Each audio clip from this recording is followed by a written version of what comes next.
Well, hello and welcome to another Tyrrell's Classic Workshop. It is Workshop Ketchup time again, and things have been a bit frenetic for yours truly of late. We just had been hit by a bit of a virus actually, all of the people in the household, so we haven't been out much. Been quite a naughty little bug, this one, little pixie of a bug I would go as far as to say. But we have got some interesting cars coming in and through the workshop. We're also close to 200,000 subscribers. We're up to 197,000 now. So amongst also a windstorm today, just to add to the general atmosphere. If you haven't already done so and you enjoy the videos, whether you're an old campaigner or somebody new to the channel, please hit subscribe. It does make a difference. It would be lovely to get over the 200,000 subscriber mark, and thanks again to everybody for your support so far. We have got a bit of a mishmash. We've got some cars that have come in. This subtle little American number. We'll be making a video about this at some point in the future. There's plenty to talk about here. A Dodge Charger. The Dodge Charger has had many lives in the media world. The Bullitt chase, one of these, chasing Steve McQueen in his Highland green Mustang 390 GT. So I'm going to be talking about this. It's in for a bit of a tune-up. It is such a very interesting car, but we'll just have a look at a couple of things that have been going on elsewhere. This is a car that we've done quite a lot of as a make and model over the years, and Aston Martin, I'm pretty sure this is a DB Mk111. The DB24 and the Mk3 are very similar, particularly when they're half torn apart in pieces. This car has been having a restoration done. The owner wants Craig to trim it. The entire interior needs to be done. The car is well underway, the restoration is well underway, and these are a very interesting piece of Aston Martin history. They were what are called the Feltham cars, not the Newport Pagnell cars. So these were the last of the cars that were produced in Feltham, just outside London, and then the factory moved to Newport Pagnell for the DB4 era of cars. So an interesting part of Aston Martin history, actually. The engine, which I will cover in a future video, is a straight six, beautiful twin cam straight six engine, and it was designed by W.O. Bentley for Lagonda, if my memory serves me correctly originally.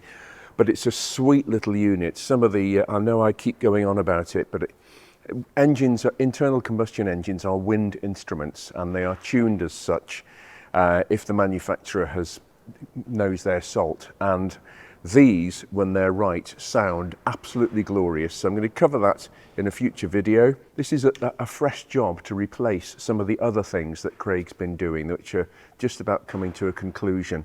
The Lamborghini Islero that we've covered in the last few videos, that's now largely done, trim-wise.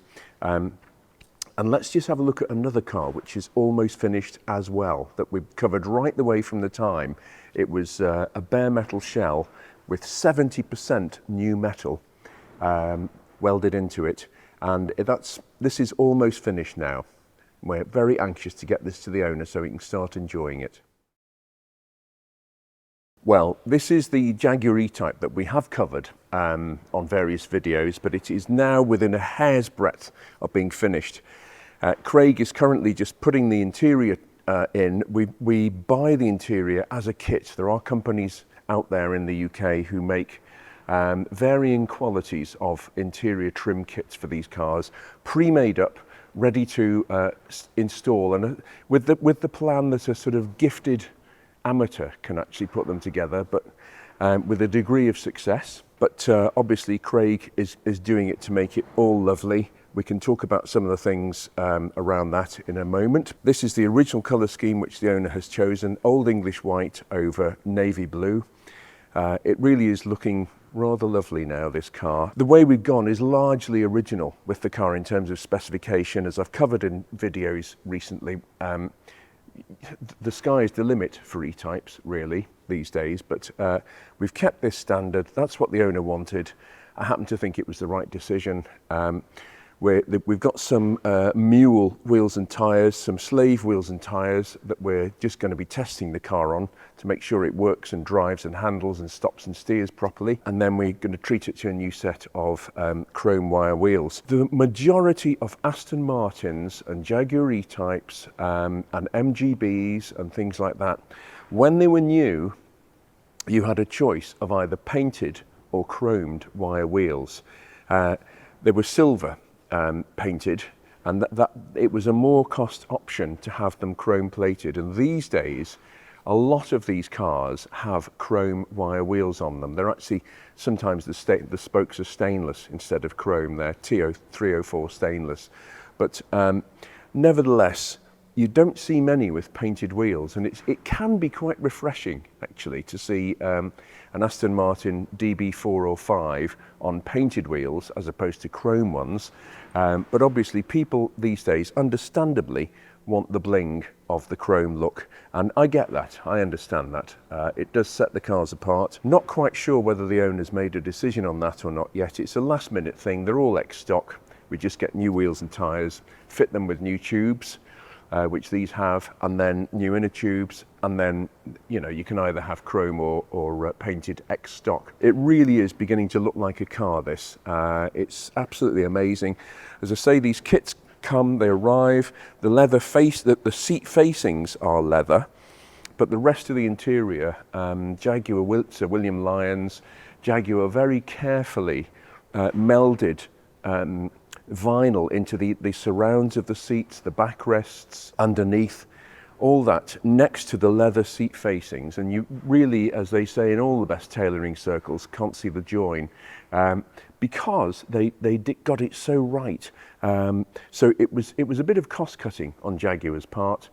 You got your leather interior, but it was only the seat facings, nothing else really. Actually, the top of the armrest on the center console, and that was it. Maybe a bit of the center console where you see it, but it was very carefully and cleverly done, and the end result worked. It was very up to par by 1960s interior standards. The likes of Porsche and even Mercedes-Benz and BMW, the interiors were tidy and functional, but very basic.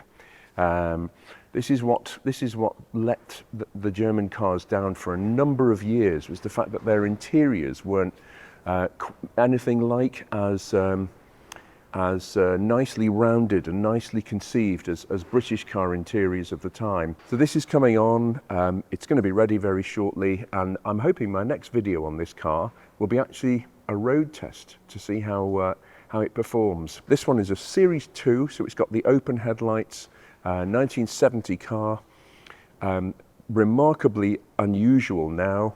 It's an original factory right-hand drive car. There's less than 200 surviving now of original UK right-hand drive, Series 2, open top sports, or roadster or convertible or whatever, Jaguar E Types. A rare beast, this.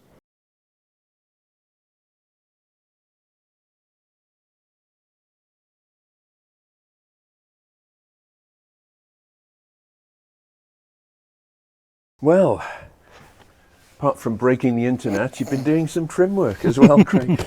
So this is for the white E-Type. Yes. The interior is sort of, you've built it up, and it's just in the process of being fitted. Yeah, it's coming along, yes. The seats have had new foams and what have you, and the tunnel was a bit bashed up really, so but it looks nice now, I think. Yeah, so looks more than nice. Yeah. It looks fantastic. Yeah, well, because when you strip them down, there's not a lot to them, without the guts of them, Right. Yeah. Yeah. No, it looks beautiful. Yeah, it does shut. Does it? Oh, there you go. Of course it shuts. Well, funnily enough, the yellow E-Type we've got in, the Primrose one, yes. You've just been doing some work on that, haven't you? Yeah, so we replaced the cushion foam and the diaphragm on the Primrose one, and then when we came to put the old cushion covers on, the depth of the border where it had been trimmed, it wasn't it wasn't enough for the new foam. This So measurement here. So we replaced. So we got leather cloth materials, and we replaced that, and they look great now. Right. Yeah, so you've actually. Good. Yeah. So we took it. We take this border off, so you're just left with the face, and then we Right. replace it with a new one. Right. And With you've a sewn bit that deeper. Yes, and then sewn together. in, but you have to go in tight then, so as not to show the perforations where the old border has Yes. sat on the piping. Got if you you. see what I mean. Yes. Just about. Yeah. No, I do follow you. Yeah. So that's amazing. So Craig's basically managed to, not this one, this is the part of the new kit for the white car, Yeah. but the Primrose car, the yellow car, it's black inside, and you've basically resurrected the original seat Yes, facing. yeah. Because Yeah. this bit, as I was saying, is leather, and that's vinyl. Yes, it And is. Yeah. You'd be hard pressed to tell the difference between Yes. the two. Yeah. The Yeah. colour I match know. No, it's good. is spot Yes. on. Yeah. And with this as well, when we took the old covers off this one, where that had sat there, that's a sort of guillotined into the cover, and that was original. Yes. So when we retrimmed it, we took some of the foam out, so it sat Right. nice, so it just didn't Okay. kill the cover as soon Yes. as you use it. Absolutely. Yeah. The other thing to bear in mind, this is a top tip for any budding Jaguar E Type convertible owners out there, is when you raise or lower the convertible top, if you don't tip the seat forward, either tip it or slide it. Yeah, the recline handle's handle. in there, because it's been re-chromed. Yeah. Yeah. If you don't do that and move this, what happens is the hood frame goes and smashes this area. Yes, yeah. And you see a lot of E-types where that corner, the outer corner on each seat, Yes. next to the door, has actually been scraped and scrawped and divots taken out of it because people have gone "Ugh," with the metal frame, not realising it's actually digging its way beautifully into the vinyl, actually, Yes. on top of the seat. So one thing we will be drumming into the owner when the car is finished is remember to move your seats forward before you raise or lower the top, basically. Yeah. But to talk about the diaphragms for a second, I'm just going to swing this round. So this is was it made by Dunlop, this diaphragm? I don't know. Maybe. I think it was. Yeah. It's just basically a rubber diaphragm, and it can rip and tear and go weak, and then when you sit on the seat, whoosh, there's no support. It just seems to perish after time. Really. Yeah, which is understandable. It's just rubber, yes. Yeah.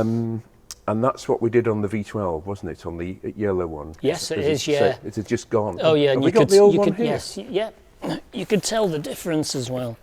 Oh, there we go. So, Look at that. so Picture of beauty, that, isn't it, So really? that's all that was left. Is the diaphragm? Oh, the diaphragm is still connected to this one. Slightly past its best. So Oh, there you go. yeah, so it started to go there Yeah. and there, Oh, yeah. and it's made such a difference as well. Yeah. It's Does it probably say- got Empire Made on it. Has lots of things in the 1950s and 60s did. Yeah, I mean, there's only one place for that, Yeah, I unfortunately. know. Yeah, It's either the Jaguar's museum or the bin. This is all exactly as it would have come from the factory, Yes, yeah, essentially. Gearbox gaiter there, yeah, handbrake. yes, yeah, It's well on the way now, this really, isn't it? yes, It really yeah. is.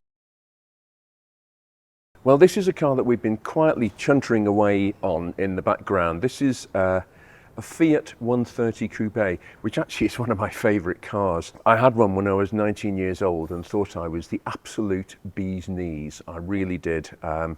It was just a great car. I love the sound of this engine. In this guise, it's a 3.2 litre V6 engine, very clever engine by Fiat, actually. It was sort of architecturally, I suppose, based on the Fiat 128, which sounds very derisory because the 128 was a small hatchback or saloon. It's quite a solid and reliable power unit. It's single overhead cams per bank, working on bucket tappets to push the valves open and close. The shims are were used in a lot of Fiats at the time. The tappet shims, the spacers that I used for adjusting the valve clearances. But there were also, by this time, Ferrari had gone onto this with the Daytona. The later 275 GTB4s had the shim type tappets, and then the 308s, etc. Right up to the Testarossa time when they went on to hydraulic tappets. They all used the tappet shims that were common to this and even more lowly Fiats. And that's fine. They were very well hardened. They would take a lot of, provided there's plenty of oil there, and they're sort of sat slightly in a well of oil, these, so that helps with lubrication massively, actually. Provided they're well lubricated and the lobes are in good condition, they'll go on for a long time. In the Ferrari application, the valve springs are heavier, they're actually harder, so that the camshaft has to push down to open the valve more, which means they're more prone to wear, they're more under pressure in the Ferrari applications because of the high revs. This is redlined at about 6,500 RPM.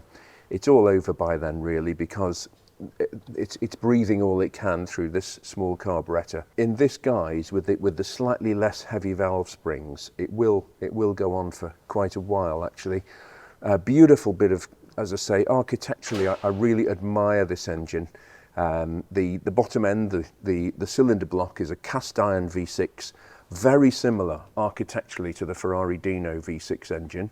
And of course, the jury is always out as to whether a Dino is a Ferrari or not. For my money, it is, because it was based on Enzo Ferrari's son's 1950s Formula 2 V6 engine research and development. It was one of the first cars. Fiat went with the cam belt on the twin cam inline 4 engine in the likes of the 124 Sport Coupe or 125 Special T. Great jewels of cars, actually. Really, no weight in them, but still able to be very peppy because of the little twin cam engine, driven by a belt. I think we've touched on this before, I think the first car to actually use a cam belt was the Glass of 1962, if I'm not mistaken. But this was a very early Fiat, bought into the cam belt very early. And it's low maintenance, it's dry, it's not like modern cam belts on Ford engines, etc., which are actually immersed in oil, wet belts. And the trick is to get the tension just right on them. As a rough rule of thumb, I remember the Audi 5-cylinder engines, which had a cam belt very similar to this. There was quite a long run between the camshaft end of the belt and the crankshaft end of the belt down the bottom there. And if you could twist the belt through 90 degrees, the tension was about right. You can't do that with this, but it's quite a short run here between these pulleys, so I wouldn't expect to be able to do that. As I've mentioned before, I think Fiat deliberately put this carburettor, this sole carburettor in the middle, a Weber carburettor. It's got these tiny inlets on it, really, for a 3.2 litre engine, and I think they deliberately did that to stop the car being more powerful, more accessible to people who were into performance rather than luxury, Gran Turismo type driving. I think it would have begun to encroach on Lancia and maybe Ferrari territory as well. I covered this in a previous video about the Fiat 130 Coupe, which I used to love, even with this small tiny carburettor on. I used to love driving through the Mersey Tunnel as a 19-year-old kid and giving the engine a little bit of stick, and the sound reverberating with the exhaust off the walls of the tunnel was fantastic. I will take the other 130 Coupe we've got here one of these days back and recreate that.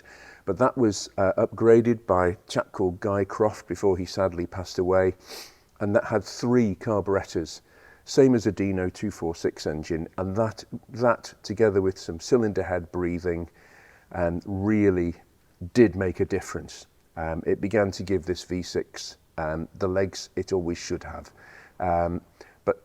Yeah, lovely bit of kit this. This is non-original, the red paint. That's how the car came in. So at some stage somebody's done that. If the owner changes his mind at some point, it's easy just to put paint stripper, take the covers off, strip them and put them back on again. But yeah, one of my favourites, the Fiat 130 Coupe, and I'll look forward to giving this a drive in the not too distant future.